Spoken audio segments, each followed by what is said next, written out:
కన్నీటితో ప్రార్థన చేయి, కన్నీటితో పోరాడు, కన్నీటితో ప్రభు సన్నిధిలోకి వచ్చి ఏడువు.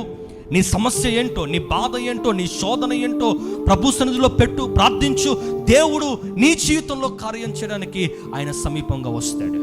మనం చేసే పొరపాటు ఏంటంటేనండి, కొన్నిసార్లు దేవుని మందిరానికి ఏదో టైంపాస్కి వెళ్ళొద్దాం, ఏదో కాసేపు దేవుని వాక్యాన్ని వినొద్దాం, అలా వెళ్ళకపోతే పాస్టర్ గారు ఏమనుకుంటారు, చూసేవాళ్ళు ఏమనుకుంటారు అని చెప్పి ఏదో అలా వెళ్ళి అలా వద్దాం అనుకుంటాం. అదే పొరపాటు మనం చేస్తున్నాం.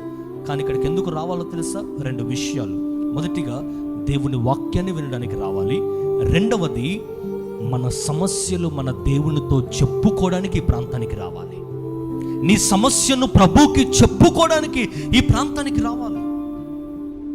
నీ సమస్య ప్రభువుకి చెప్తున్నప్పుడు నీ ప్రక్కన ఎవరున్నారో నువ్వు చూడకూడదు, నీ ఎదురు ఎవరున్నారో నువ్వు చూడకూడదు, నీ చుట్టూతల ఎవరున్నారో నువ్వు పట్టించుకోకూడదు. ఇక్కడికి వచ్చిన తర్వాత నీకు నీ దేవునికి మాత్రమే ఒక కనెక్షన్ ఏర్పడాలి.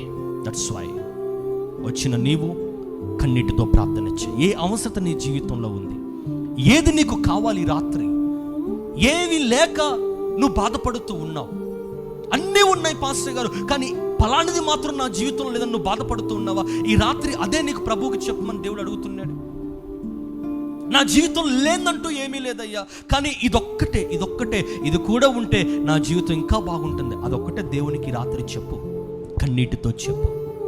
కఠినమైన హృదయంతో చెప్పకు. కఠినస్తుల ప్రార్థన దేవుడు వినడు, వేషధారుని ప్రార్థన దేవుడు వినడు. లోపల ఒకటి పెట్టుకొని బయట మరొక విధంగా నువ్వు నటిస్తూ ఉంటే అది వేషధారణ ప్రార్థన మాత్రమే. లోపల ఒక భావాలు పెట్టుకొని బయట చేతుల పైకెత్తి నువ్వు ప్రార్థన చేస్తే ఆ ప్రార్థన దేవుడు వినడు. వేషధారణతో కూడిన ప్రార్థన నువ్వు చేయొద్దు. కఠినమైన మనసుతో నువ్వు ప్రార్థన చేయొద్దు.